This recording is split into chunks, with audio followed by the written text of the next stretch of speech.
예, 오늘은 느헤미야의 역사의식이라는 제목을 가지고 지난 시간에 이어서 계속해서 말씀을 나누도록 하겠습니다. 예, 본문 말씀은 느헤미야 2장 1절에서 10절까지 말씀을 교독해서 읽도록 하겠습니다. 예, 제가 먼저 읽겠습니다.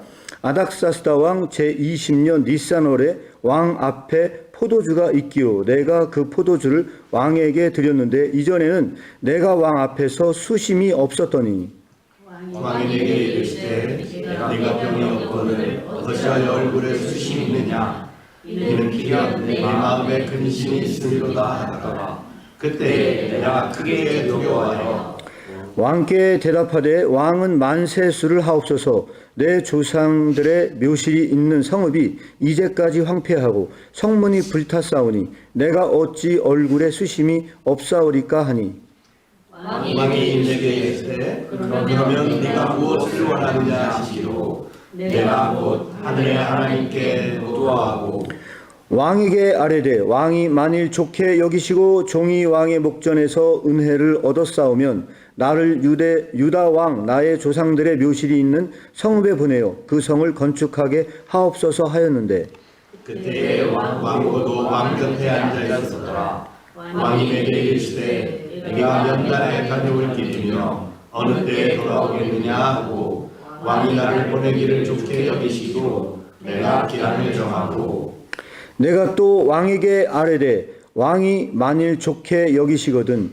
강서쪽 총독들에게 내리시는 조서를 내게 주사 그들이 나를 용납하여 유다에 들어가기까지 통과하게 하시고 또 왕의 살림 감독 나살에게 조서를 내리사 그가 성전에 속한 영문의 문과 성곽과 내가 들어갈 집을 위하여 등불로 쓸 제목을 내게 주게 하옵소서 하매 내 하나님의 선한 손이 나를 도우시고 왕이 허락하고 군대 장관과 마병을 보내어 나와 함께 하게 하시기로 내가 강 서쪽에 있는 총독들에게 이르러 왕의 조서를 전하였더니 호론 사람 산발락과 종이었던 암몬 사람 도비야가 이스라엘 자손을 흥황하게 하려는 사람이 왔다 함을 듣고 심히 근심하였더라. 아멘. 네, 기도하고 말씀 같이 나누겠습니다. 기도하겠습니다. 주님, 오늘 이렇게 또한 느헤미야의 역사의식이라는 제목을 가지고 함께 나누고자 합니다. 느헤미야처럼 우리가 이 역사 안에서 살아가면서 우리가 해야 할 그 본분을 발견하고 그 모든 일과 주님께서 맡겨주신 사명을 완수하는 모든 성도님 될 수 있도록 복 내려 주시옵소서. 예수님의 이름으로 기도합니다. 아멘. 네, 오늘은 제가 본문 말씀에 대해서 구체적으로 나누기보다 사실 간증 설교로 준비를 좀 했습니다. 좀 기도하다가 아무래도 좀 더 구체적으로 저희 간증을 좀 나누는 것이 좋지 않을까 싶어가지고 사실 본문 말씀보다도 좀 이런 거에 좀 치중해서 좀 했고요. 그래서 좀 파워포인트가 조금 많고 가끔 동영상도 있는데 이게 잘 돌아가려나 잘 모르겠습니다. 뭐 전체적인 거 다 나누기는 힘들어서요. 제가 2017년부터 현재까지 좀 간단한 사진과 영상을 좀 그렇게 준비를 했습니다. 일단은 아까 저 지난 시간에 이어서 말씀을 드리자면요. 느헤미야는 얼마든지 편안한 삶을 살 수도 있었고 그런 이방 땅에서도 이미 성공했던 사람 중에 하나였거든요. 사실은요. 그럼에도 불구하고 그는 그 자리를 다 버리기로 어찌 보면 결단까지 했다고 저는 개인적으로 생각을 합니다. 그리고 그것을 위해서 지난 시간에 제가 말씀드렸다시피 그런 역사의식이 있었고 그런 책임의 의식이 있었고 또 하나님의 말씀을 의지해서 그 모든 것을 시행한 것을 봤습니다. 그리고 나서 2장으로 넘어오거든요. 2장으로 넘어오는데 이 2장 말씀을 여러분들이 보시게 되면요. 이 느헤미야 2장에 보면요. 아닥사스다 왕 니산월이라고 나오고 제 성경에는 보면요. 이게 딱 4개월이 지난 때래요. 1장과 정확하게 4개월이 지났다. 그러니까 4개월 동안 아무런 일도 일어나지 않았던 거예요.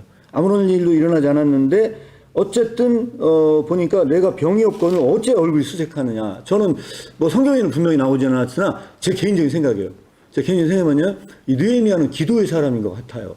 그러니까 제가 사실 캄보디아 가서도 좀 어려웠던 점이 선교사님이 금식을 하고 있어가지고 금식하고 있는데 제가 뭘 먹기가 좀 너무 죄송스럽더라고요. 그래서 이제 그런 상황이었거든요. 근데 저는 이 느헤미야가 이때 왜 이런 상황이 있었냐?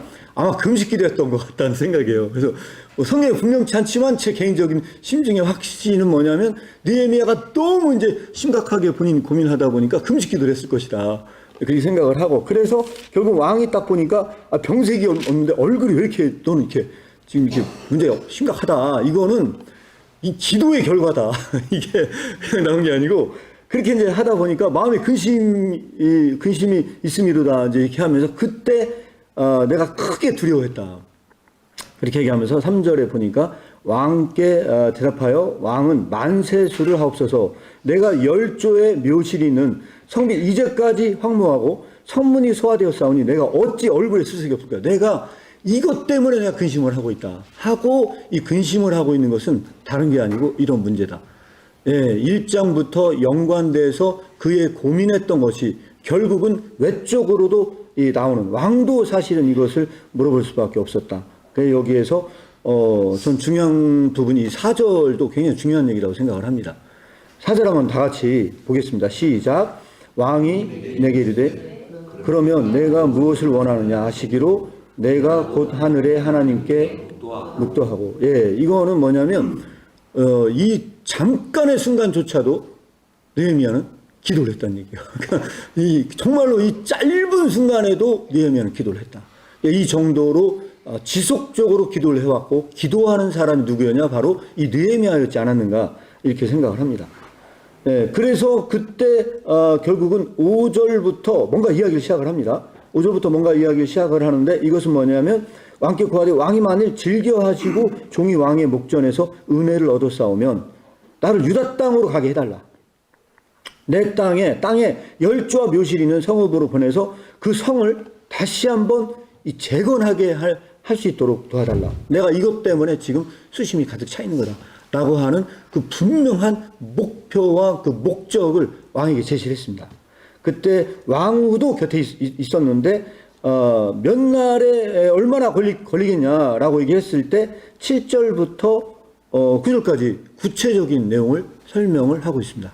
그래서 여기까지 제가 많은 내용을 나누지 못했더라도 얘기를 들면 이렇습니다. 이 느헤미야의 이 개혁을요, 여기 잠깐 보시게 되면요, 예, 바벨론 땅이 여기가 이제 페르시아 제국이 되지 않았습니까? 그 페르시아 제국이 됐고 여기서부터 예루살렘까지 여행을 해야 되는 그런 상황입니다. 이거는 아마 진짜 낙타 타고 저기 갔으면요, 엄청나게 오랜 시간이 걸렸을 것 같아요.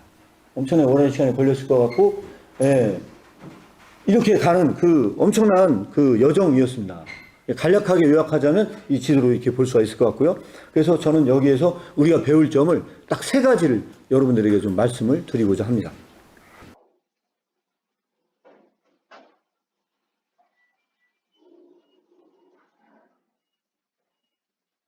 기다릴 줄 알았던 지도자였다. 4개월이라는 이 시간 동안에 아무 일도 일어나지 않았지만 느헤미야는 지속해서 기도하면서 기다릴 줄 알았다. 이게 첫 번째 우리가 배워야 할 점이라고 저는 여러분들에게 뽑았습니다. 그 다음에 두 번째입니다. 이 두 번째는 뭐냐면요, 계획을 세울 줄 알았던 지도자였던 것 같습니다. 왕이 얼마나 걸리고 몇 날 며칠이 걸렸느냐라고 하는데요, 이 모든 프로젝트가요 4개월 동안 가만히 기도만 하고 있었던 것이 아니고 구체적인 계획을 세웠다는 거예요. 이 구체적인 계획을 세웠을 때만 이 느헤미야에게 뭐가 왔느냐? 이 구체적인 계획을 세웠을 때 이 느헤미야에게 기회가 오게 된 겁니다. 만약에 느헤미야가 이 구체적인 계획을 세우지 않았다면 과연 느헤미야에게 이런 기회가 올 수 있었겠냐? 저는 오지 않았을 거라고 생각을 합니다. 느헤미야는 어찌 될지 모르겠지만 자기 나름대로의 그런 구체적인 계획을 세우는데, 그 구체적인 계획에 대한 내용이 7절부터 결국은 9절까지 나와 있는 내용이라고 생각을 해요. 그래서 결국은 총독이 내리는 그 조서를 내리고 유다 땅을 통과하게 하고, 이 모든 것들은 뭐냐면요, 그의 반대자들에게 과연 이 반대할 수 있는 모든 기본적인 요소들을 제거할 수 있는 그런 모든 그런 계획을 세웠다, 이렇게 우리는 볼 수 있습니다. 자, 그 다음에 마지막 3번째 여러분들이 말씀을 드리면요, 고난과 역경을 넘어설 준비를 했다. 느헤미야는 이미 각오를 했던 것은 뭐냐? 그 편안한 삶을 버렸다고 하는 것은요, 결국은 이 모든 것을 넘어설 준비를 하지 않는 한 이 계획은 절대로 이루어질 수 없다. 이게 여러분들과 나누고자 하는 이 세 가지 중요한 부분입니다. 제가 이 부분에 대해서 어떤 것을 어떻게 했는지는요, 말씀을 드리진 않겠습니다. 저는 이런 느헤미야의 부분들이 결국은 우리가 배워야 할 중요한 리더십의 원리 중에 저는 하나라고 생각을 합니다. 여기까지 기본적인 느헤미야를 봤을 때 여러분들은 이 시대를 살아가면서 어떤 역사 의식을 갖고 있는지요? 저는 오늘 저희들이 만나서 이렇게 예배를 드리는 것도요, 그 단순한 우연은 아니라고 생각을 합니다. 하필 동시대에 태어났기 때문에 만났거든요. 그렇지 않았다면 절대로 만날 수 없는 사람들이 어쨌든 동시대에 만나게 되었어요. 만나서 뭔가를 예배를 드리고 뭔가를 한다는 건요, 하나님께서 우리에게 허락하신 분명한 과제가 존재한다고 생각을 해요. 그래서 그 과제가 무엇인지를 생각을 하고 만약에 하잖아요. 이를 추진을 한다. 그러면 거기서 반드시 뭐가 발생하겠습니까? 반드시 뭐가 발생하겠다고 생각하느냐? 저는 반드시 발생하는 게요, 갈등이라고 생각해요. 그러면 뭘 없으면 갈등이 없냐? 그냥 가만히 있으면 갈등이 없어요.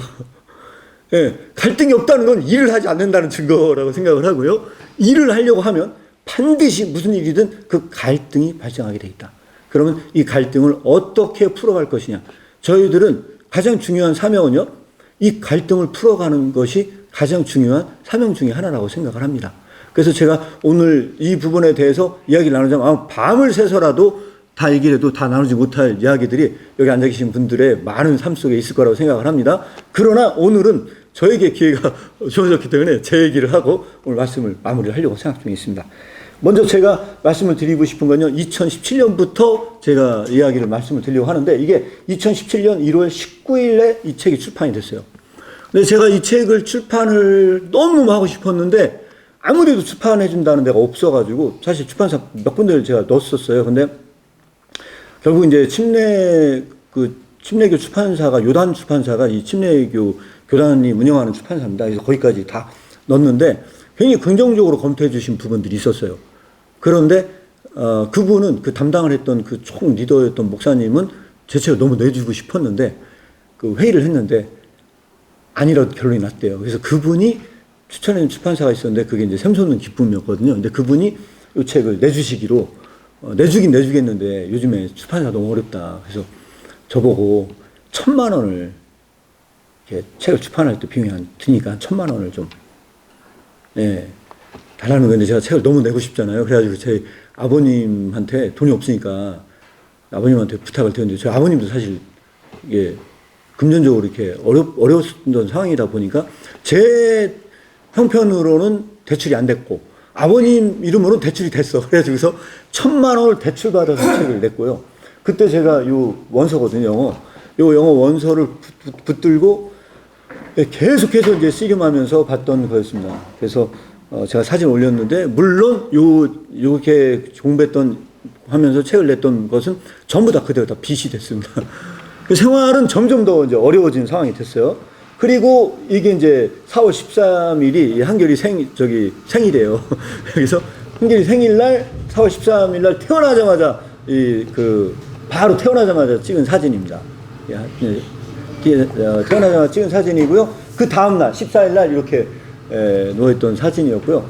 요거 4월 20일날 이거 뭐냐면 저기 수원의 베스트 산부인과라 거기 그 산부인과 의사 선생님이 목회자들도 굉장히 어렵다고 다 혜택 주시고 막 이렇게 했던 부분들이 있어서 거기 가서 나리나라도 태어났거든요. 그래서 그때 보시면 동영상입니다. 네, 나리나라가 같이 가서 이렇게 놀았었어요. 네, 요거는 2017년 10월 18일. 제가 저거를 올린 이유가 있는데요. 한결이는 잠을 정말 잘 잤어요. 그래서 한결이는 식당 가서도 졸리면요, 밥 먹고 있으면 어느 순간에 거기 꺾어지 갈고 이제 졸고 있는 잠을. 나리나라는 정말 너무 힘들게 재훈이라고 고생을 했는데 한결이는 잠을 너무 잘 잤어요. 예, 그리고 2017년 6월 20일에 이 한겨레 동영상입니다. 동영상이고요. 동영상을 잠깐 보여드리면, 아니, 동영상 보여드리기 전에 그때 뭘 했었냐면요. 그래도 그나마 하나님의 일을 해야 되지 않냐. 그래서 제 내심에는 아이를 키우면서 제가 할 수 있는 일이 없었어요. 없었는데, 저기 뭐냐면요. 요 KDI에, 여기, 이 KDI가 혹시 아시는지 모르겠는데, 여기에 그 정책대학원인데, 이 대학원에 거의 90%가 다 외국인인 거 혹시 아시는지요? 다 영어로 수업을 하는데, 우리나라가 제3세계에 있는 그 어려운 그 나라의 이 지도자들을 데려다가 무상으로, 제가 지금 무상으로 그 석박사과정 교육을 하고 있는 걸로 알고 있어요. 그래서 그 당시에 뭐가 있었냐면요. 요 외국인 학생들 선교 차원에서 한글 공부 시키는 그게 있어가지고 그 학생, 제가 지도한 학생을 이렇게 제가 가입 신청서를 받아가지고 이때부터 그 외국인 학생들을 한글 지도를 하면서 이렇게 했던 것들이 있었습니다. 지금도 하는지 안 하는지 정확히 모르겠으나 그때는 이제 이런 부분들이 있었습니다.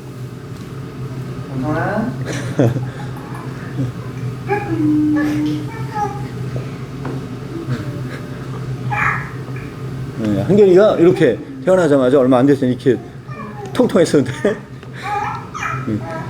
지금은 가장 큰 문제가 뭐냐면요. 살이 쑥 빠져가지고 이 같은 나이에 비해서 너무 체중이 안 나간대요.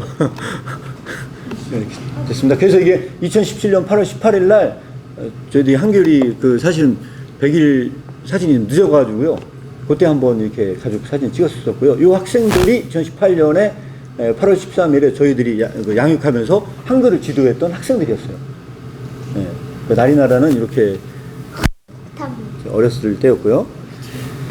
그래서 이제 제가 말씀드렸다시피 경제적으로 굉장히 사실 어려웠었습니다. 그래서 어렵다 보니까 도저히 일을 안 하면 안 되는 상황이어서 그 당시에 그 사이에 사실 이제 버스에서 그 건강식품 팔았었는데 건강식품 팔러 다닌 게 도저히 이거 뭐 돈이 안 되는 거예요. 가지고 제가 이제 하다 안 돼가지고 뭔 일을 해야 될까 고민하다가 한 게 저기 저 폴더 침대라고요. 저거를 특허를 낸 분이 있었는데 저분도 저기 신학을 전공했던 분이셨어요. 근데 신학을 했는데 목회가 안 맞는 거예요. 그러니까 저분도 이제 뭘 했냐면 뭘 해서 먹고 살지 하다가 아이들 영어 교육을 했는데 저랑 같이 이제 공방 운영했던 그 후배가 하나 있었어요. 근데 그 후배가 정확히 잘 모르겠는데 미국에 무슨 코치백인가 무슨 여자 가방이 있대요.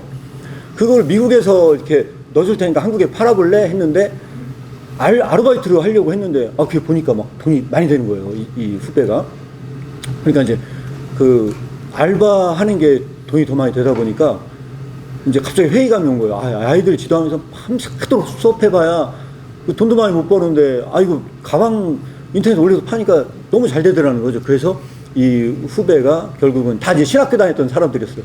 신학 공부는 해놓고서 목회나 하고 장사하다가 결국은 뭐냐면 다 그만두고 자 미국 가서 그냥 사업하겠다고 미국으로 훅 날라버렸어요.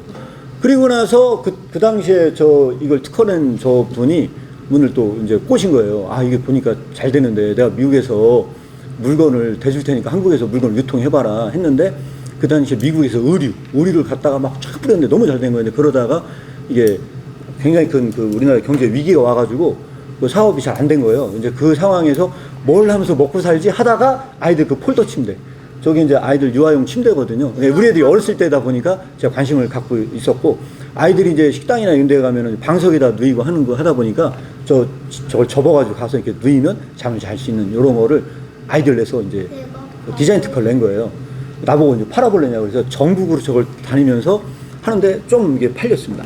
팔렸고 요거는 제가 뭐냐면요. 저거를 이제 영업하려고 부산에 가서 해운대에 가서 저게 찜질방에서 찜질복 입고 거기서 이제 가서 한 방에 제가 찍었습니다. 찍었는데 거기까지 가서 저걸 찍고 거기에 이제 하나 파는 업체가 있어서 갔는데 문이 잠겨 있는 거예요.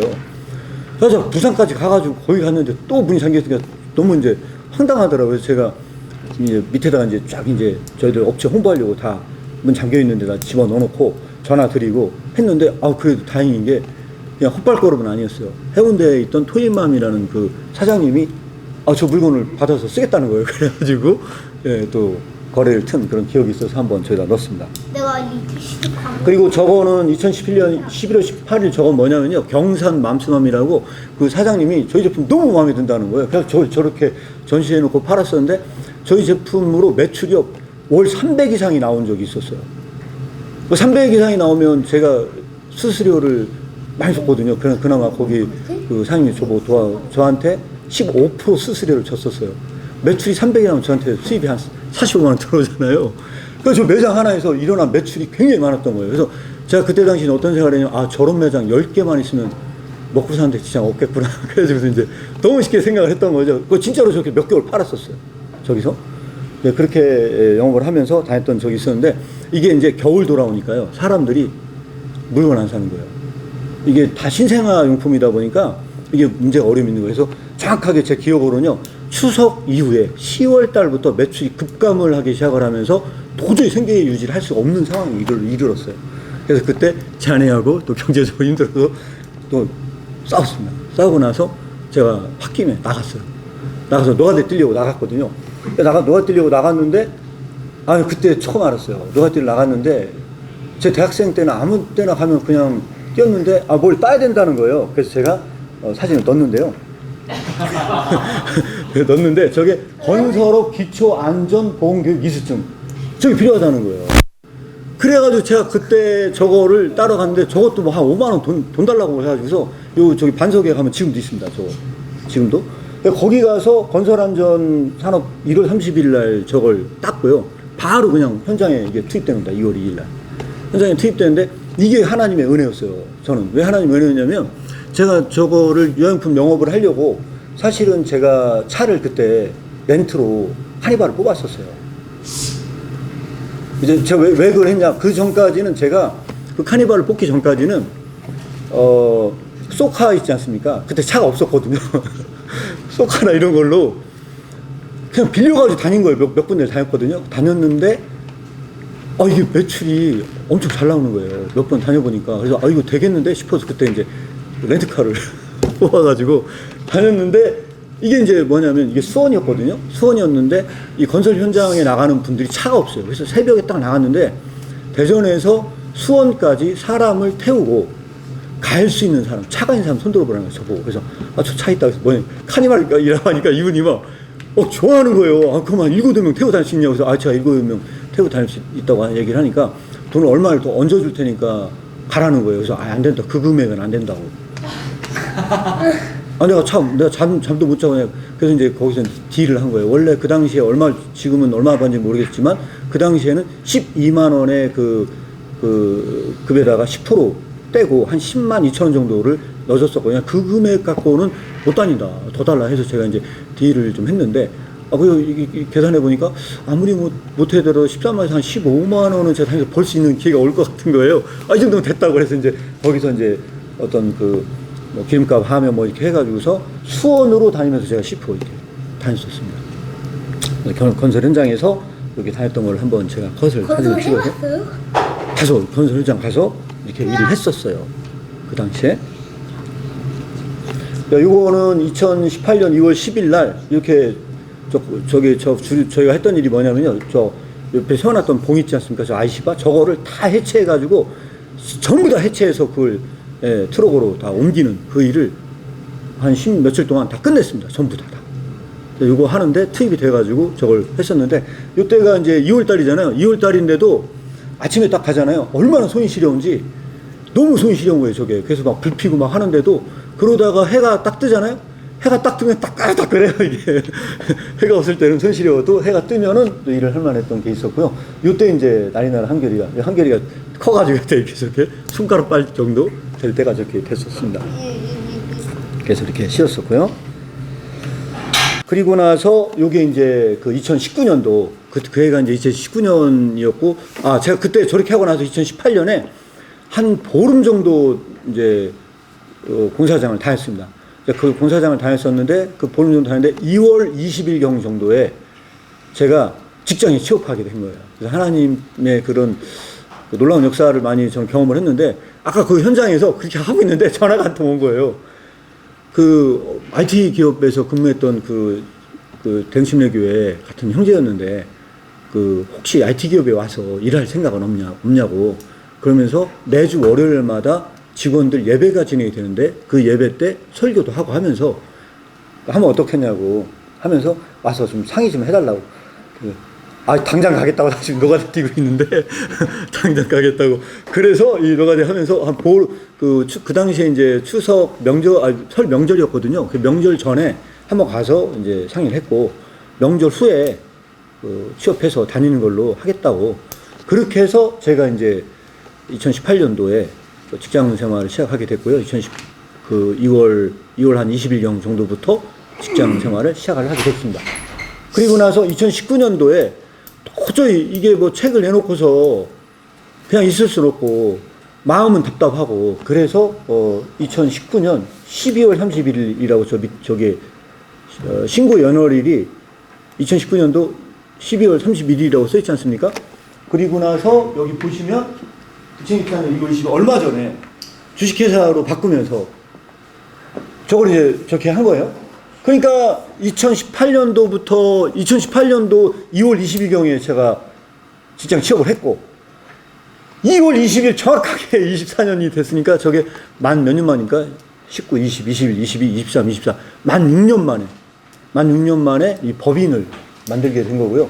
요게 2021년 출판 설립하고 딱 1년 후에 2월 22일 날 이방인의 염려를 출간을 하게 됐습니다.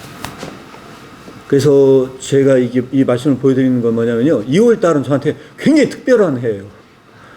저한테 하나님께서 2월 달에 역사를 많이 하셨는데 2월 달에 노가다 뛰다가 결국은 직장에 취업을 했고요.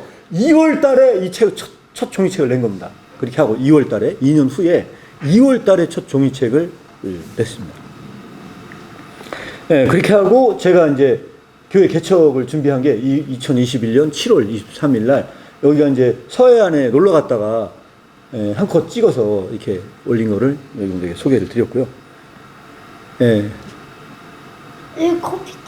이건 뭐냐면요. 제가 이거 왜 올렸냐면요. 직장을 이날 퇴사한 날입니다. 제가 너무 좋아서 나오자마자 이날 제가 아이폰 보니까 오후 3시 50분쯤에 찍었더라고요. 이게 커피티입니다. 이 커피티인데 그날 너무 좋아서 자네 보고 찍어달라고 그래가지고 그날 가서 이제 마무리하고 이날 볼 10일날 저렇게 사진을 찍었습니다. 네, 그래서 이렇게 찍었고요. 이렇게 하면서 사실 저는 사실은 이게 엄청난 그 결단이었는데 사실 여기까지 오기까지는요. 굉장히 많은 제가 말할 수 없는 많은 일들이 있었습니다. 왜냐면 이거 그만두는 일도 보통 일이 아니었거든요, 사실은. 굉장히 많은 일이 있었으나 이 그만두기로 사실요. 제 나름대로 결단을 한 겁니다. 그래서 사실 제가 느헤미야서를 읽을 때마다 제가 무슨 생각이 드냐면 저도 이 결단을 하기가 쉽지가 않았는데 느헤미야는 저 성공적인 위치에 갔을 때, 그거를 그만둘 생각까지 했을 때는 어떤 생각이었을까? 저는 사실 그런 게 좀 오버랩이 돼가지고, 사실 이걸 이렇게 여러분들에게 소개를 하게 됐고요. 제가 그때 이거를 한번 이렇게 해서 페이스북에다가도 저 퇴사의 꿈을 이뤘습니다. 올린 것이 사실 기억이 납니다. 그리고 나서, 이방인 염려 내고요. 이제 학회에 가서 발표를 한 적이 있었습니다. 그때 이 발표를 했었는데, 이때 신태성 집사님이 지금 서울에서 크게 의류 사업을 하고 계신 분이십니다. 서울에 저도 여기가 어디냐면요. 굉장히 유명한 식당인가 봐요. 한강에 둥둥 떠 있는 식당이에요. 중국 식당. 한강 가면 송파 쪽에 여기 가보면 정확하게 잘 모르겠는데, 한강변에 아니 굉장히 큰 중국 식당이더라고요. 그 두둑 떠있어 진짜? 하여튼 배는 아닌데 이렇게 연결돼가지고 물 위에 이렇게 있어요. 거기 있는 식당이. 식당인데 이 신태성 집사님이 저한테 얼마나 돈을 많이 주셨냐면요. 직접 여기 세무실 찾아오셨고 저를 만나고 싶어서 찾아오셨고 오셔가지고 이렇게 책을 펀딩하는 것도 다 후원해 주시고 도움을 주셨고요. 요 분은 사실은 정확하게 지명은 모르겠는데. 거창인가 그쪽에 군수님이셨어요. 저 소개시켜주고 싶어가지고 올라오라고 부른 거예요. 여기 있는 분은 이 호서대학교의 기독교 교육학과 교수님으로 계시고, 두 분 다 어떤 저에게 도움을 좀 줄 수 있는 분이라고 생각이 들어가지고 특별히 저를 서로 올라오라고 제가 중요한 분들 소개시켜 주겠다고 해서 저를 소개시켜 주시고 이렇게 식사 대접을 해주시고 예, 불러 주셨습니다. 그래서 제가 이 12월 8일이었습니다. 사진 찍어 보니까 12월 8일 이렇게 해주셨고요. 그리고 나서 오석환 선교사님이 2022년에 4월 25일 날 만났습니다. 이게 첫 만남으로 이렇게 만났던 거고요. 그리고 선교사님이 이렇게 밥을 사주셨어요. 밥을 사주셨는데 저기 안타깝게 음식이 딱 차려졌을 때 찍었어야 되는데 다 먹고 찍어가지고 이렇게 첫 만남을 이렇게 가졌습니다. 네, 첫 만남을 가졌으니까 결론적으로 얘기하면은 선교사님과의 만남이 만 지금 2년도 아직 채 안 된 정도의 이 짧은 시간 동안에 모든 역사가 다 사실 지금 역사가 이루어진 겁니다. 이렇게 제가 보여드릴 수 있을 것 같고요. 그리고 요거는 뭐냐면 7월 29일 날 그때 그 신태영 집사님하고 두 분이 여기 그 KL 커피 좀 말씀했던 그 사무실입니다. 그 사무실에서 다 함께 한번 만나자고 해서 제가 전체 만나서 이때 처음으로 연구소 설립을 좀 추진하면 어떻겠냐 이렇게 첫 논의를 했던 시기입니다. 그래서 갑자기 급발진하게 된 겁니다. 이렇게 만남이 이루어지면서 3개월도 채 안 돼가지고 또 이렇게 하게 됐고요. 그리고 나서 2023년 3월 13일 날 3월 13일인데 이게 뭘까요? 여기 영수 입사할 때 아빠랑 다 같이 따라갔던 거. 이건요 3월 13일 날 그냥 보고 싶어서 와가지고 제가 이게 둘러본 거예요. 네. 여기 경치 좋다. 경치 좋죠? 여기 지금 이거 처음 막아놔가지고 그렇지. 맞아요. 네. 그러니까 여기 뭐 창문도 지금 그때 굉장히 지저분했었는데 이렇게 해서 여기 한번 다 찍은 거예요. 네. 그런데 제가 말씀드리고 싶은 건 뭐냐면요. 이거를 도를 때만 하더라도요. 이거 얻으려고 생각해서 도는 게 아니었어요. 제가 이걸 돌면서 주님, 이게 하나님 뜻이면 연구소가 설립이 되긴 돼야 되는데 어떻게 되면 좋겠습니까? 하고 그냥 한번 둘러본 거야, 그냥. 왜 서로? 그냥 둘러봤거든요. 둘러봤는데 그리고 나서 저기 3월 13일이잖아요. 그냥 둘러보고 아무 생각이 없었는데 4월달 됐는데 갑자기 여기 부동산 연락이 온 거예요. 교회가 여기 들어오려고 하는데 이 사장님은 교회 들어오는 걸 원치 않고 들어오려면 빨리 연락 달라고 여기 좀 가격을 좀 이렇게 깎아줄 수 있을 것 같다고 그런 식으로 얘기를 하시는 거예요. 근데 그때 선교사님 연락이 왔었어요. 선교사님이 4월 달에 연락이 와가지고서 그 장로님 한번 소개시킬 테니까 가서 만나보라고. 그래서 4월 9일 날 강릉에 가게 된 겁니다. 4월 9일 날 강릉에 가게 됐고요.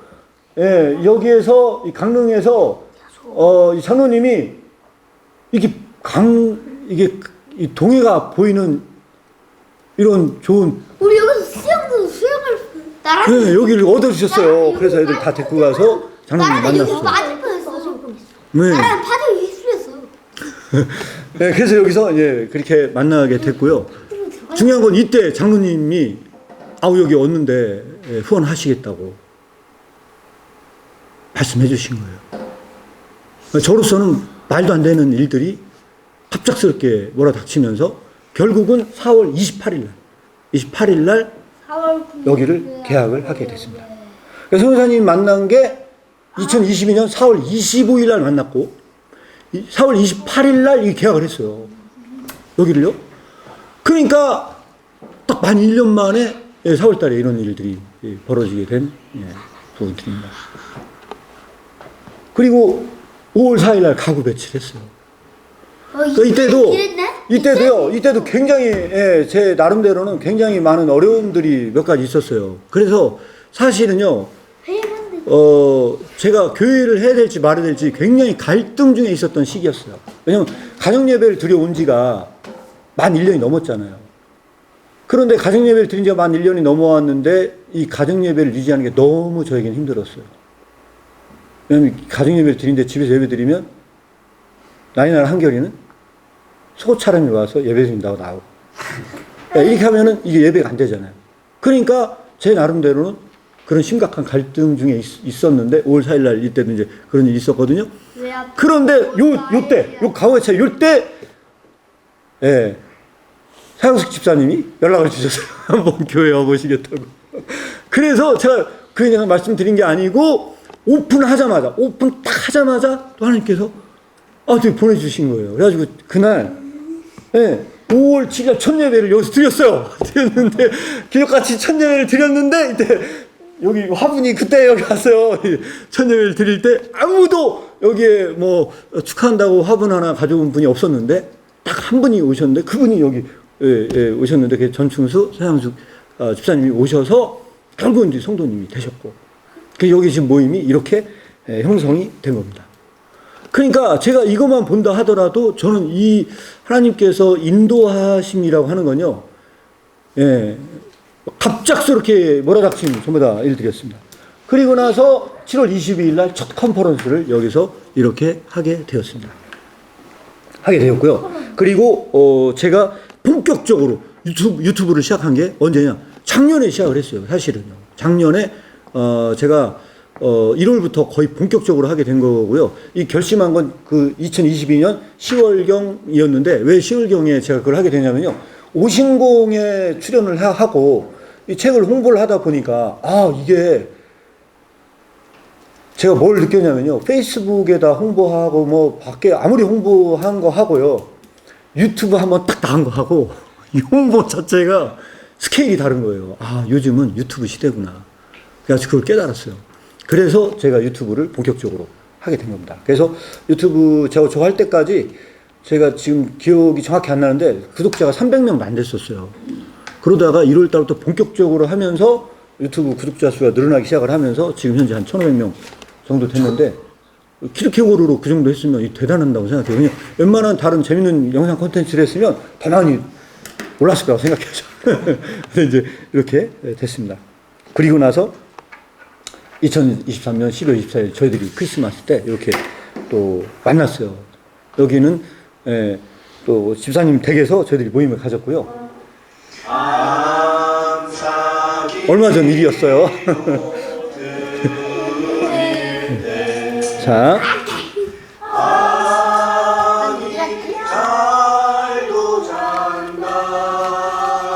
다 듣기는 그렇고요.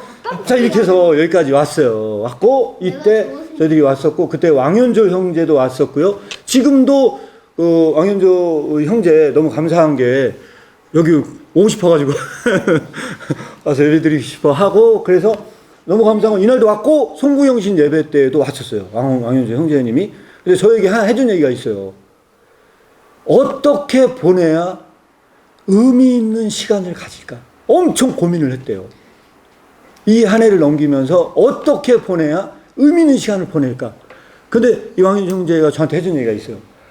이창호 목사님 교회 가서 보내야 내가 의미 있는 한 해를 맞이할 수 있겠다. 결론을 쳤대요. 그래서 내려왔대요. 그래서 제가 그네 또 왕현 형제가 올 때가 사실은요, 저 때가 숙박시설 구하기가 아주 어려운 시기예요.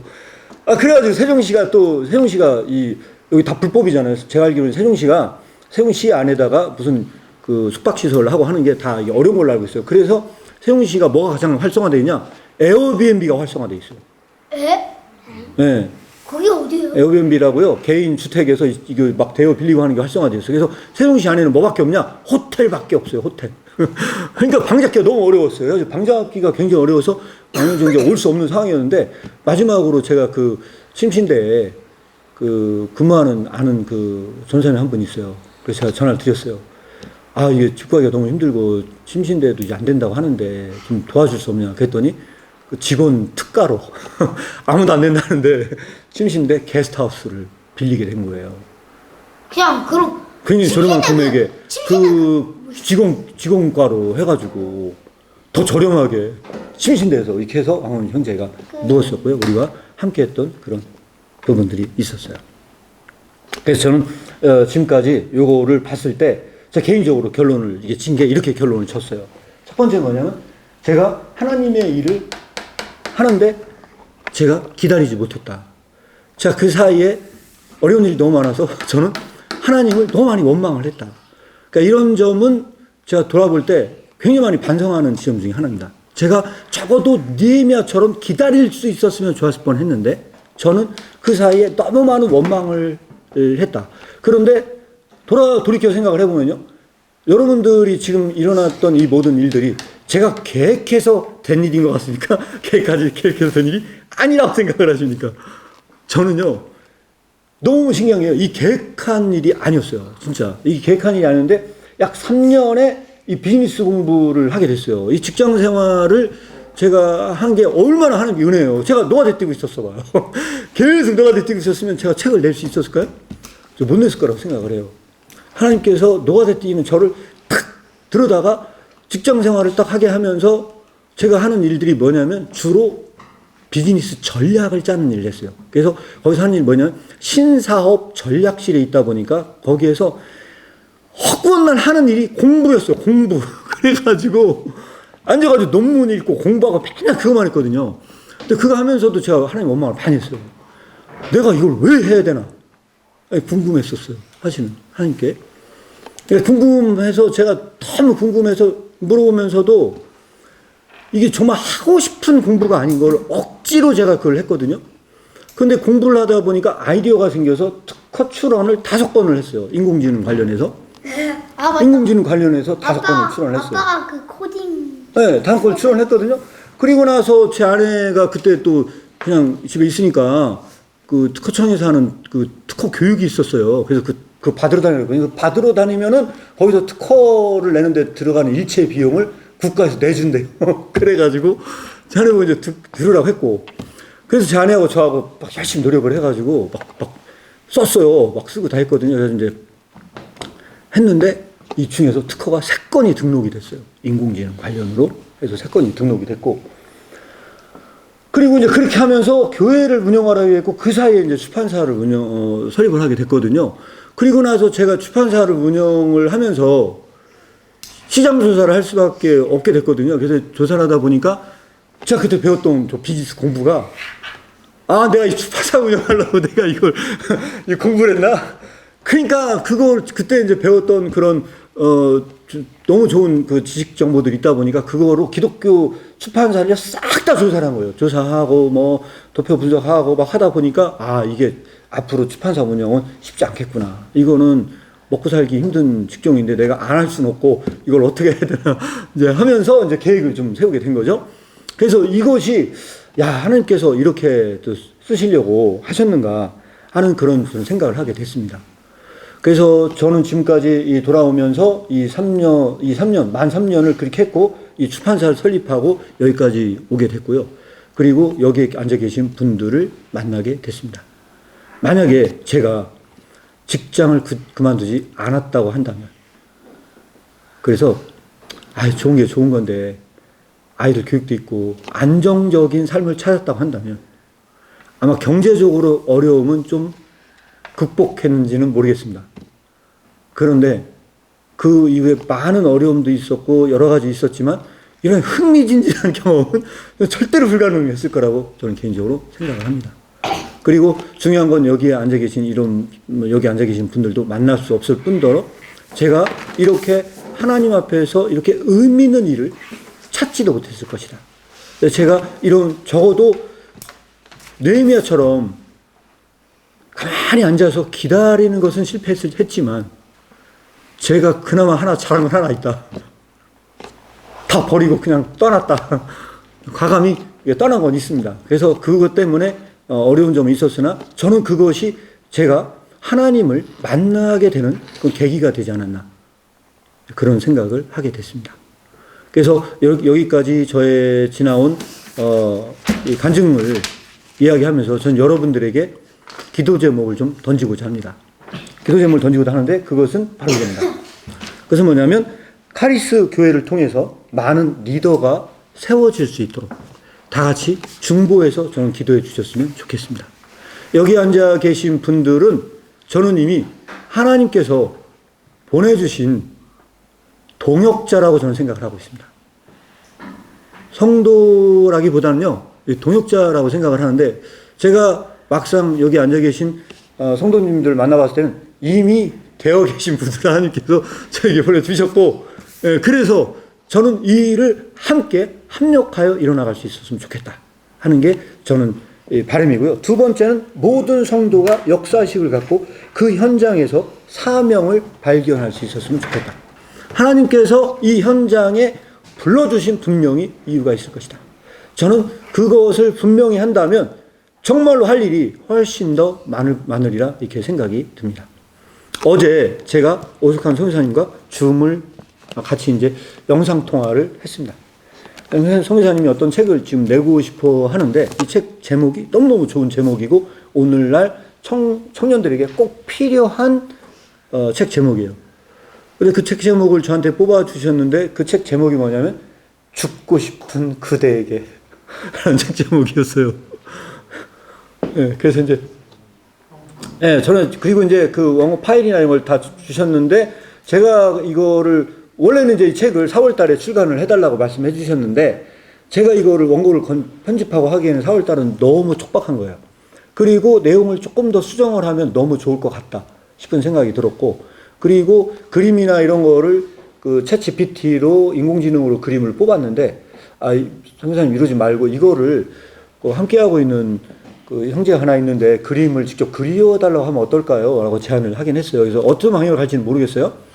그래서 이 내용들을 좀 잘 보완을 해서 올 하반기에 죽음에 이르는 병을 책을 내려고 할 때 죽음에 이르는 병이 또 이런 정신의 문제를 다루고 있다 보니 책 2개를 동시에 띄우고 그때 컨퍼런스와 함께 하면 어떻겠습니까? 이렇게 말씀을 드렸고요. 그리고 선교사님이 4월 중순경에 오십니다. 4월 중순경에 여기 오시는데 아마 그때 모든 게 어느 정도 결정이 날 것 같아요.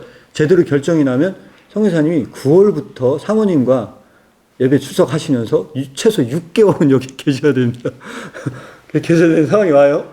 그러면 이제 그때 본격적으로 계실 때 그런 치유사역과 함께 이런 부분들을 하시면 어떻겠냐. 제가 사실 이제 그런 제안을 좀 드렸습니다. 위해서 기도 좀 많이 부탁드리겠고요. 그런 과정을 통해서 정말로 일꾼들이 많이 세워지는 그런 부분들이 칼스교회에서 있었으면 합니다. 그리고 이 모든 일이 여기 계신 분들과 합력하여 선을 이루었으면 좋겠고요. 또한 지금 뭐 나중에 뭐 또 저도 더 이야기를 나누고 하겠지만 오늘도 여기 한 청년분이시죠? 예, 청년분이 또 오셨어요. 그래서 너무 감사한 게 유튜브 보고 오신 분들이 다 청년분들이세요. 그래서 이 청년분들이 좀 다들 좀 제대로 좀 세워졌으면 좋겠고 또 여기 지금 계속 오고 싶어 하는 청년분들도 계십니다. 지금. 그래서 지금 그냥 오기는 그렇고 원룸이라도 잡아줘야 되잖아요. 그래서 지금 놓고 지금 기도 중에 있는 부분들이 있습니다. 그래서 이 청년분들이 또 오시고 싶어 하는 그 청년분들도 세종시에 오려면 가족이 있으면 이사 오기 쉽지 않잖아요. 그 청년은 홀로 그냥 오면 돼. 그래서 그냥 홀로 와서 이제 또 같이 함께 하고자 하는 청년분들도 있습니다. 그런 청년들이 바로 세워졌으면 좋겠고요. 그런 안내가 되어질 수 있도록 다 같이 중보해서 기도했으면 좋겠습니다. 오늘은 제가 간증 설교로 좀 마무리를 하겠는데요. 지금 이 시간에 함께 중보하도록 하겠습니다. 이 기도 제목 외에도 여러분들도 기도 제목이 있으리라고 생각을 합니다. 다음부터는 이 전체 카리스교회 기도 제목뿐만 아니라 이제 중보 기도 제목을 받고 같이 기도를 좀 하기를 원하고 있고요. 오늘은 이 중요한 기도 제목을 위해서 다 같이 음악이 마치는 때까지 기도하겠습니다. 다 같이 기도하겠습니다.